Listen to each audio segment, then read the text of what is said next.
to the track, the wall, makes the leap, and makes the catch! Amazing catch by Junior! He got it! A perfect game! 13 strikeouts. And Bonds hits one hard! It's a game! It is out of here! 7:56! What a special moment for Barry Bonds! Swinging a long drive, deep to right, going, goodbye! He has done it! He has changed the game of the night with one swing of his bat! Hello and welcome to another episode of the Champions Adjust podcast. My name is Aaron Mashvitz. Next to me is Coach David Bodzin, and together we are Champions Adjust. Oddly enough, this podcast is sponsored by Champions Adjust, which is a business mainly focused on mindset, mental performance, coaching, podcasting, merchandise. We got the whole deal going on here. So thanks for tuning in, whether you're listening or watching. This is episode number 51 of the podcast with a bunch of little mini episodes mixed in between. And we're on a roll right now. This is our second week in a row that we've recorded. Let's go. And it's our Randy Johnson episode, baby. And it's our Randy Johnson episode. What does that mean? 51.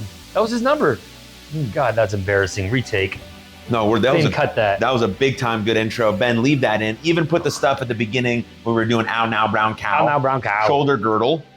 Keep it in there. Anyways, New York. Speaking of that, why was Randy Johnson so effective, David Bodzin? Because of Tom House. Talk about Tom. No, really, why do you think Randy Johnson got so many outs? Randy Johnson was effectively wild. The dude was an absolute maniac and didn't always know where the ball was going. And he used that to his advantage. And he knew that, right? I actually talked to Tom about this last time I was out there, and I'm trying to remember exactly what he said about it. But the basis of it is that Randy didn't always know where the ball was going, but he threw the absolute piss out of the ball. Yeah. And so even if it wasn't necessarily close to the zone, he'd get swings. But more often than not, he'd put the ball in the zone. Whereas Nolan Ryan was 1,000% a swing and miss guy and was controlled, even though he's the league leader ever in walks. He wasn't necessarily wild. He tried to get swings and misses, so he would go out of the zone on purpose too often, and he just wouldn't get swings, so he'd walk guys. But other times he would get swings, and he got a lot of strikeouts as well. Right. Yeah, I'm not sure how any left-handed pitcher ever got a hit off Randy Johnson, or left-handed hitter ever got a hit off Randy Johnson. I mean, he had a super long stride, and it was to the side, and he threw from a little less than 3/4. Sure. And the ball looks like it's coming. He's a little bit under 3/4, yes. The ball looks like it's coming directly at you. Right. Crazy. So it was always interesting when I look at mechanics is that Pedro Martinez is almost sidearm. Whereas Randy Johnson is just above Pedro Martinez. And that negates the argument that you have to throw over the top. You hear that a lot, and I see that a lot in my line of work is I'll have kids coming over and their posture's like this because they're trying to come over the top. Hey, right. Why are you throwing over the top? Well, this coach 2 years ago told me I can throw harder. This is true. You probably can throw harder that way. You're also going to tear your labrum. Like it happens all the time. Don't ever mess with arm slots. So I always tell people, am I in the frame? You're good. That if I have you right here, all I need to do is correct your nose over your belly button to here. I didn't change arm slot, but all of a sudden I'm a 3/4 guy. Like I am still a 3/4 guy here. I'm just trying to go over the top with my 3/4, and I come down here, and that's where, really Randy Johnson and Pedro Martinez are two really good examples of guys who definitely were not over the top guys, still threw 100 plus. Pedro Martinez is a good example as the fact you don't have to be huge. The guy was like 5'11", $160, and threw 100 miles per hour. Because I asked somebody recently, like, how do you think he did that? And the response is he probably just threw bottle caps. It's called extreme underloading. And he was healthy enough to do extreme underloading where you can trick your brain. So if I take like a 2-ounce ball and I only play catch the 2-ounce ball over and over and over again, I can myelinate my neurons and I can trick my brain into saying, well, if I have a 2-ounce ball in my hand, I can throw it this hard. I can move my arm this fast. What if I put a 5-ounce ball in my hand? It's the same feeling. I know I can move my arm just as fast. In theory, I can throw that 5-ounce ball just as hard as my 2-ounce ball. Because your arm can move that same speed. Exactly. Yeah, and people do that with hitting as well, right? You're swinging like a plastic bat as hard as you can to increase bat speed instead of swinging with a weighted donut on your bat to slow your hands down. Now, I like to use it sometimes, not to gain bat speed, but because at contact, some kids are weak with their barrel. Sure. And so if I put a weight on the end of the barrel, just for a few swings, it could teach them that they need to punch through on contact. Right. Now, this drill is not about increasing bat speed because it will not, but it will help them punch the ball through the zone. Instead of the ball beating them, they can beat the ball. Right. And then when they learn that, then we can increase bat speed. And now once I punch through the ball and my bat speed is better, the ball is not going to beat me whatsoever. You can also use it with a heavy ball too, but if you don't have heavy balls, really just a donut you can slide on is much cheaper and do it for a few swings, feel that punch through the zone, and then go back to your regular swing, and you're going to see the ball just have a little bit more jump. Yep. And then, but the same as underloading, you can do that with a small bat. Like some people do that to warm up on the on-deck circle before games. Some people use it in their practice. You have a little bat that you can actually use with your pitchers, but that bat is also applicable if you want to do like batting practice with some wiffle balls and things like that. You can swing it basically hard as shit, and then you want to be under controlled when you swing, but you can also have more bat speed when you're under control. Right, absolutely. And that's why I like weighted bats a lot for like torso and torque training, right? Is to increase your strength and your specific torque muscles. Yeah. And so if I have a heavy bat and I'm doing this a lot, then I'm going to start working out my core. But it's not necessarily, as you mentioned, it's not going to help me swing the ball or swing the bat faster, right? And so that's, I feel like there's a big miscommunication, especially at the younger ages. And you see this at 9U.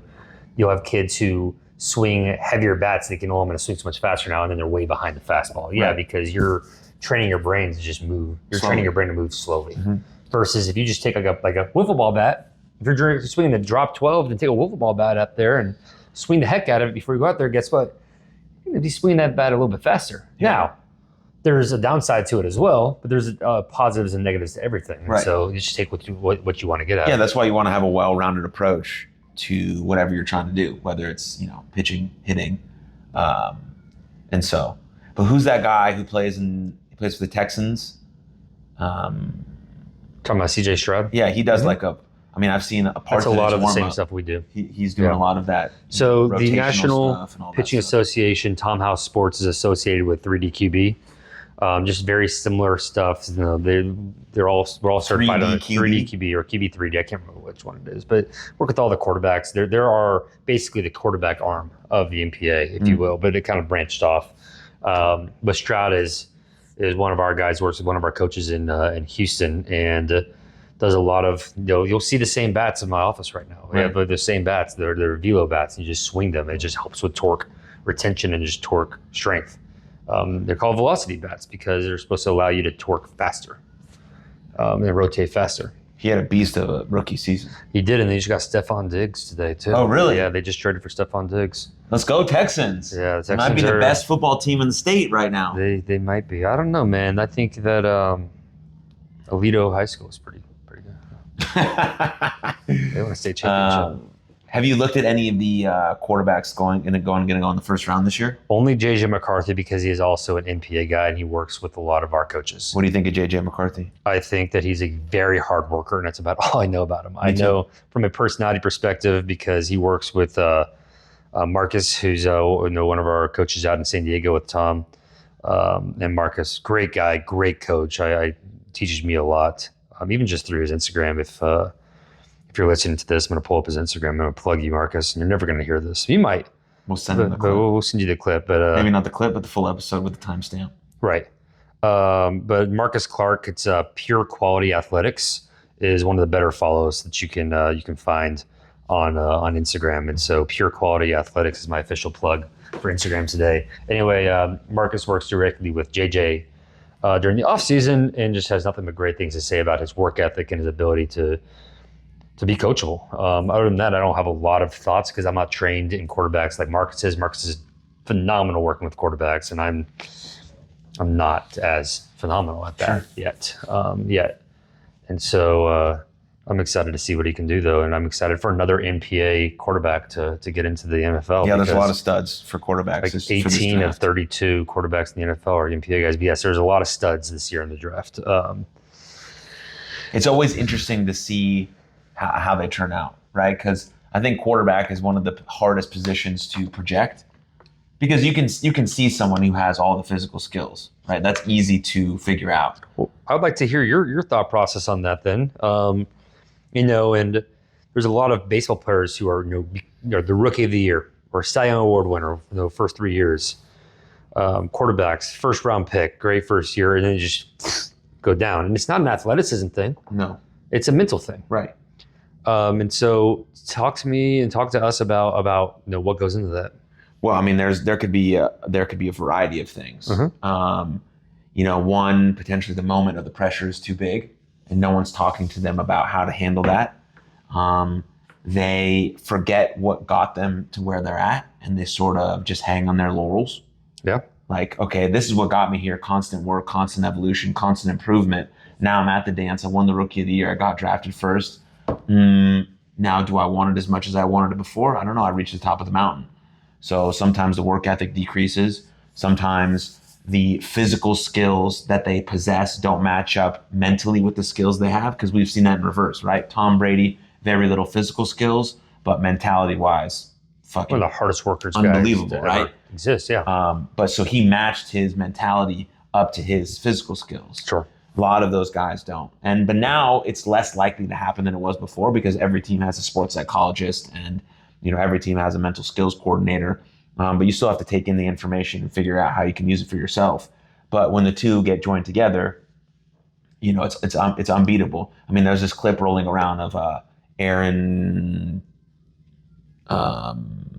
just a football player from the Rams. Aaron Donald. Yeah, Aaron Donald. Mm-hmm. And they have mic'd him up, and you can hear his self-talk before a really big play. Come on, D. You work for this. Like, you got this. You've worked hard for this. Go make a big play. Go be aggressive. You've worked hard for this. Like this constant chatter over and over again. When I work with guys and their self-talk, they think, okay, once I say one thing to myself, I'm good for the whole game.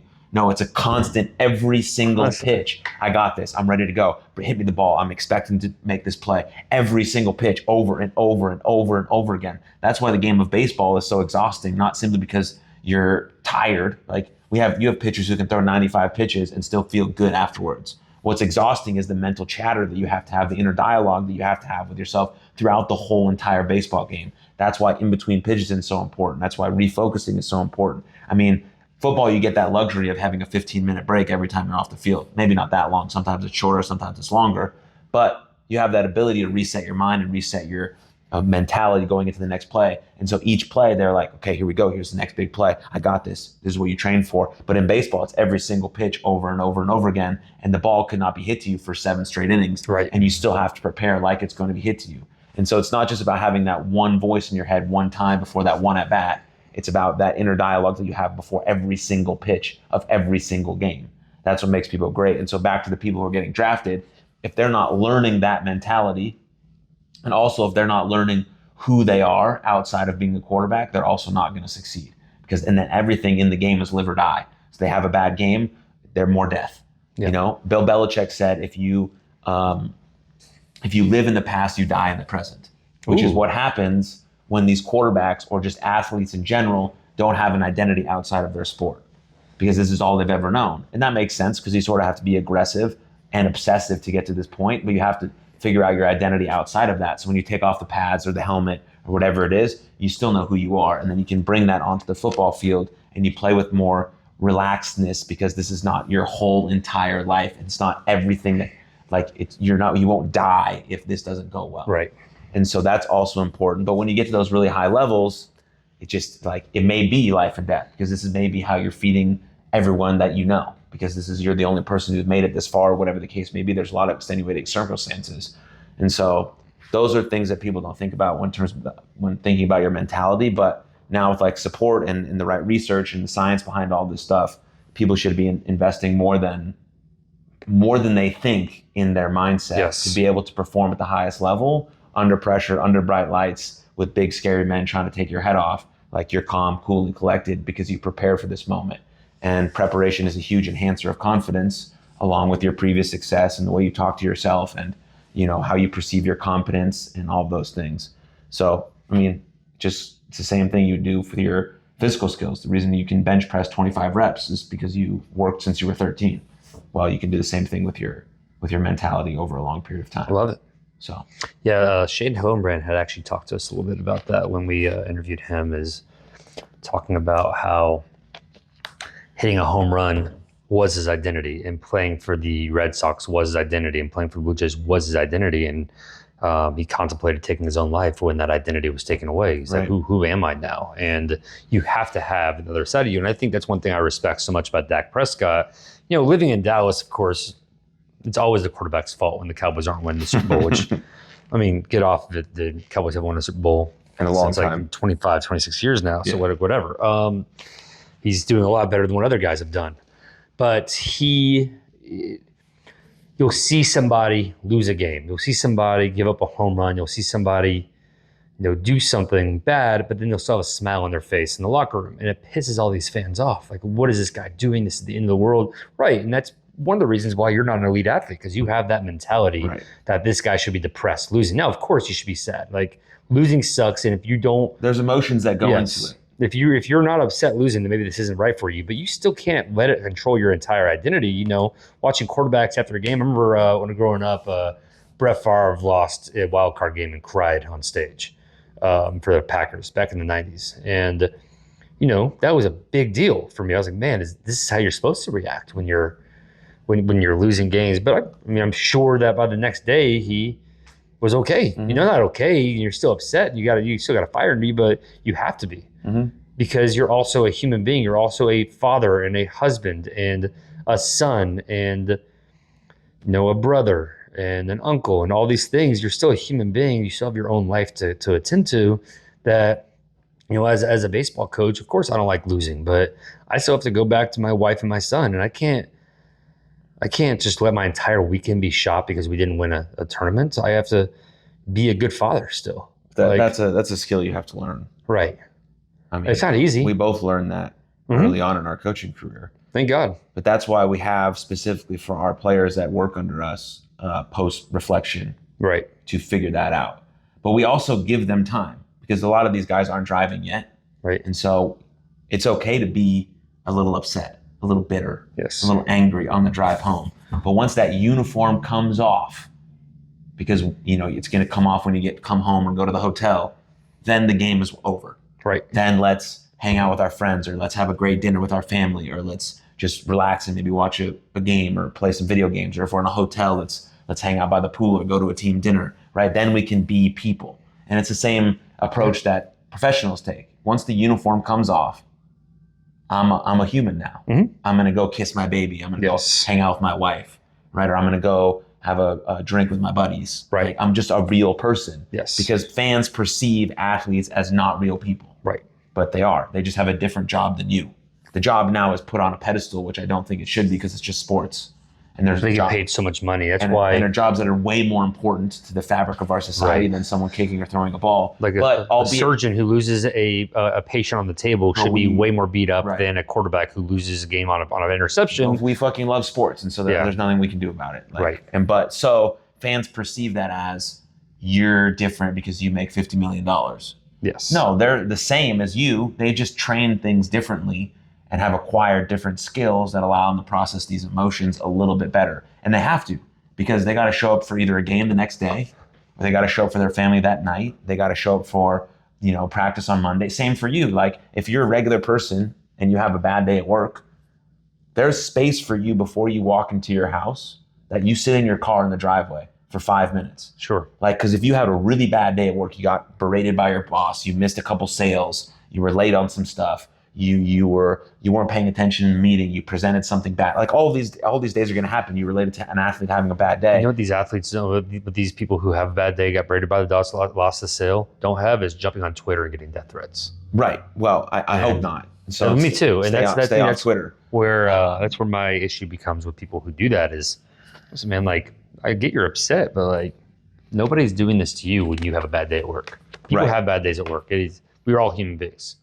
So nobody's superhuman. Right. So the same way an athlete then takes off his uniform to let go of the day, before you walk into the house, do that.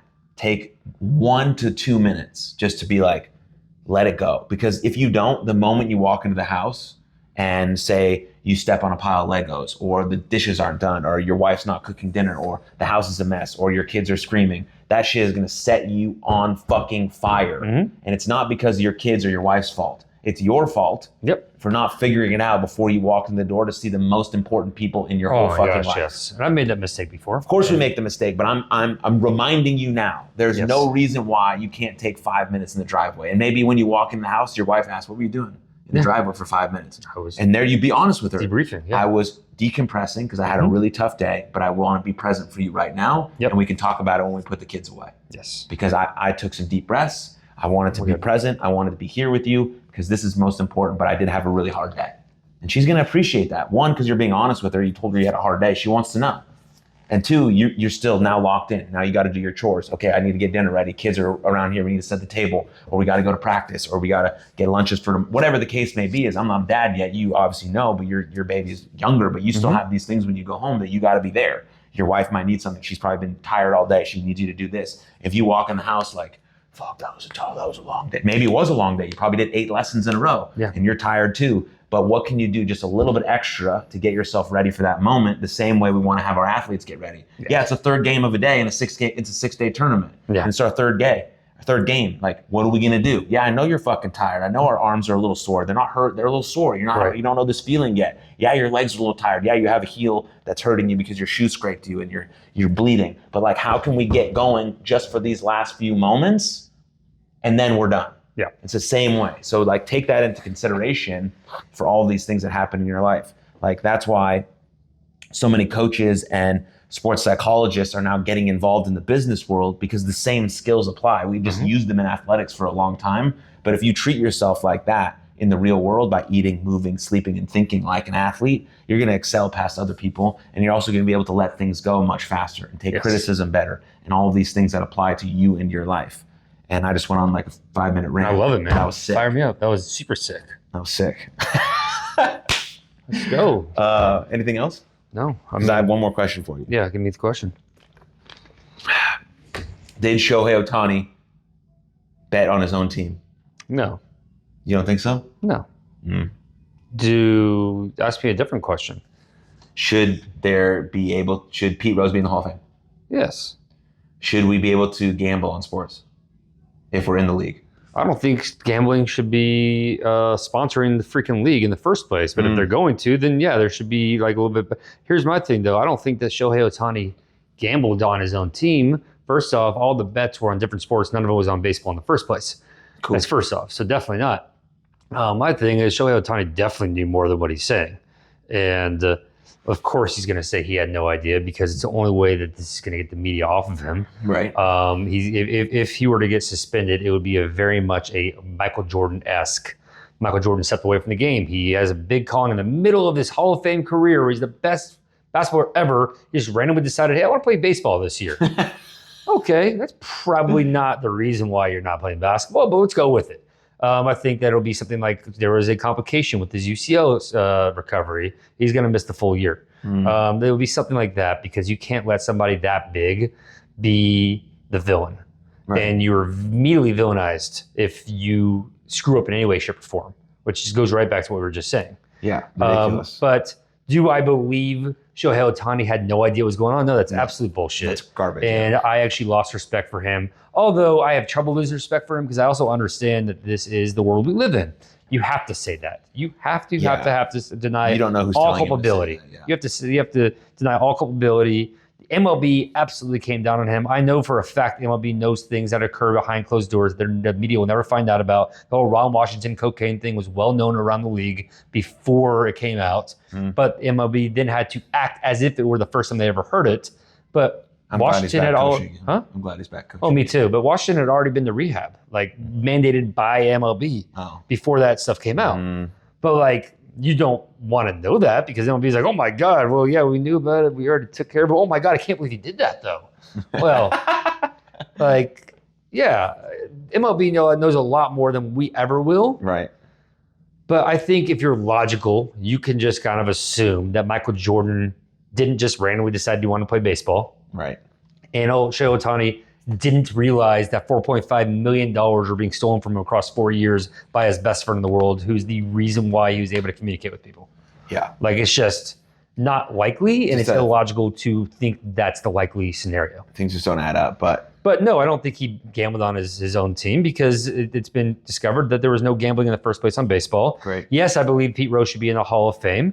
And no, I don't think you should be able to gamble on the game. But I also don't agree with there being all these strict gambling rules. But hey, but this you game are is now sponsored by DraftKings. Yeah, I was going to say, this press conference is saying that you are banned for life from gambling. And this press conference is sponsored by DraftKings. Please gamble. Like, that's so freaking stupid. Please sign up with our free promo And here's code. my thing. At the end of the day, because we're youth coaches, take it back to the kids. What is it teaching the kids? That we are a walking, talking, living contradictory across the board. That these people all get suspended for this, and this. But if it makes money, it's okay. Right. Capitalism is key. Capitalism is king. And it is okay. Hey, 10-year-old who's listening to this not this podcast, but like watching this press conference and listening to all this different stuff happening. The only reason why this is happening is because they can't make money off of it. But if they can make money off of it, this probably wouldn't happen. I.e., Kansas basketball absolutely cheating, but they brought so much money into NCAA. But like Temple University could never. Who do you think is going to get the brunt of the suspension? Definitely not the program that's bringing millions of dollars into the nonprofit. I mean, I don't know what you're talking about, but I'm talking about the recruiting scandals that were going on a couple years ago with Adidas and all this stuff with Nike, and all this stuff was in it.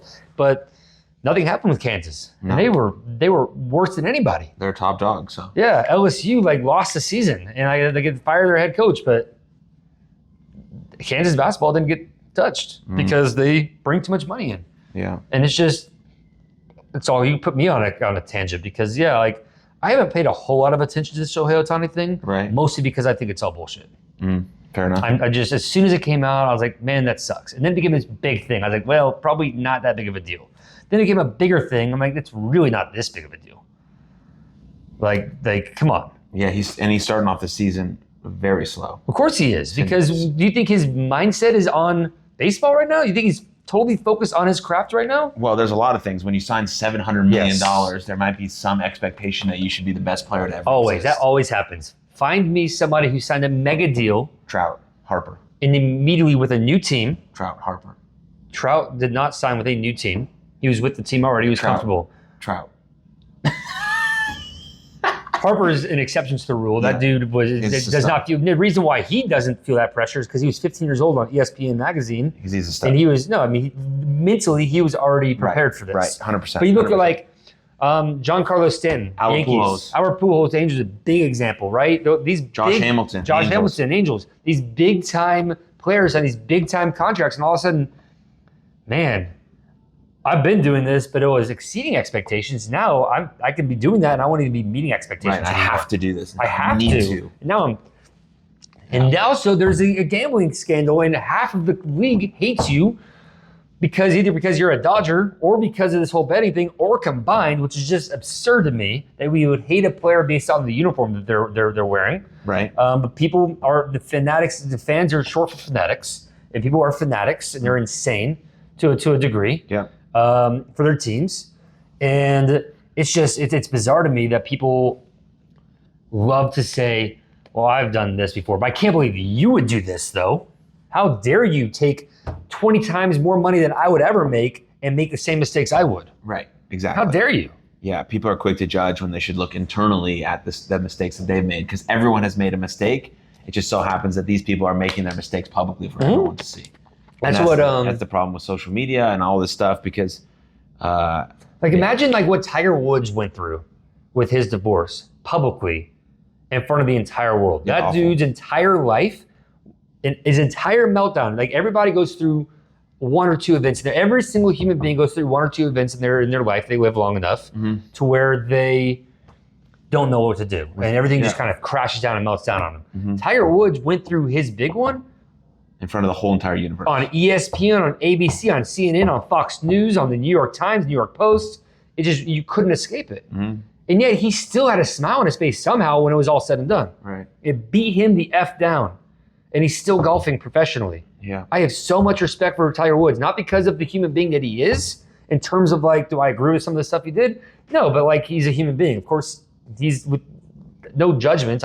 Not my cup of tea. Sure. But also, I have so much respect for the fact that he still is able to competitively play the sport when the entire world was rooting against him when he came back. Right. Like people are now, like I think I said this to you recently, but I said it to one of my athletes for sure recently, is when you are successful in life, most people fucking hate you and want you to fail.